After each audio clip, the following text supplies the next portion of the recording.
Let's bring in Carl-Friedrich Schleussner. He's the head of climate science at the Global Policy Institute Climate Analytics. He joins us from here in Berlin. Welcome to DW. Now, as I understand it, by we I mean humanity, we have something of an excuse this time because temperatures have been boosted by this totally not man-made El Niño weather effect. Yes, indeed. What we do see in this year and what's shaping our temperature records is an extreme El Niño event, which is an extreme event of the climate system. Yet it comes on top of climate change, and certainly our actions and emissions over the past years have made the effects of this El Niño also worse.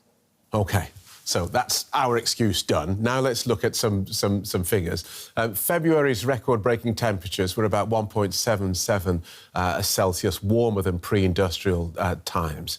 This takes the 12-month average, as I understand it, to 1.56 degrees Celsius above pre-industrial levels. Now, the Paris Climate Agreement was to hold temperatures below 1.5, so we've broken that. So does that mean that the deal is now broken and all bets are off? No, not at all. The Paris Temperature Accord refers to the human-made component of climate change, which to our best estimates is still around 1.3 degrees. And the El Niño event that we talked about would boost climate over a couple of months or an individual year way above this long-term average. When we talk about measuring progress towards the temperature goal of the Paris Agreement, we would take an about 20-year average or similar to identify the human-made component of warming. Yet it is a very stark warming sign that we're getting ever closer to the 1.5 degree limit, and we need to double down on our actions. OK, so the Paris deal, that's a 20-year average. But we are still marching quite resolutely towards that, aren't we? Because, as I understand it, every month since June of last year has seen a new temperature record. Yes, indeed. And I mean, that's the concerning part of the climate crisis. It's not something that's going to come in the far distant future. It's something that's very much here with us now and today. And the big challenge is that now we are seeing, on top of this long-term trend, about top of the trend that we are exposing to the climate system, we are seeing an extreme event in terms of natural variability, El Niño, extreme sea surface temperatures around the globe, including in the Atlantic.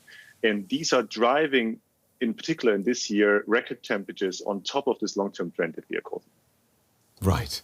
So what I don't understand is why this is still happening. We know now, most of us, there are a few nutters on the fringes, but now we know what's doing it. And yet the graph is still going upwards, regardless of the warnings from people like yourself, regardless of the various conferences that are held and all the agreements that are reached, and everybody comes out saying this is a fantastic thing. But still, it ticks upwards. Why is that? Well, if I had the answer to that question, I hope we would all be one step closer to the solution. It is to tackle the climate challenge is really a global societal transformational challenge, and there are many elements to this on why emissions are not going down at the pace that they should. Yet, and this is important, we do know that we can and should peak global emissions as soon as possible and can very stringently reduce them still in this decade, because the solutions that we need to do so, renewable energies, batteries, electric vehicles, and so on, are also on the rise and provide us with the means to actually tackle the climate crisis, hopefully for good.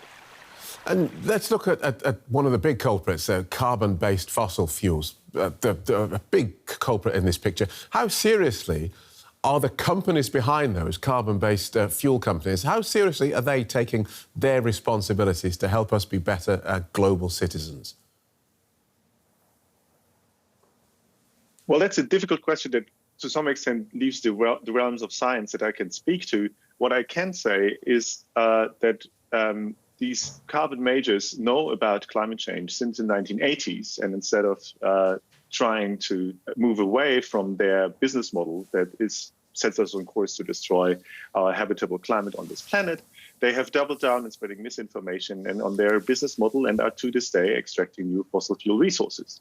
What we have estimated, and this is really a staggering number, is that the damages caused or are attributable to carbon majors since the 1980s may amount to something like $20 trillion US. And the question is whether or not they're prepared to pay that bill. Right. Brief word then on, you touched on what's going on in the sea. We generally think about the effects on land when we talk about climate change, droughts and floods and heat stroke. But the ocean's reaching record temperatures. So what do we have to fear from that side of things? Indeed, the global oceans absorb about 90% or a bit more than 90% of the excess energy, so of all the total climate change that we bring into the climate system.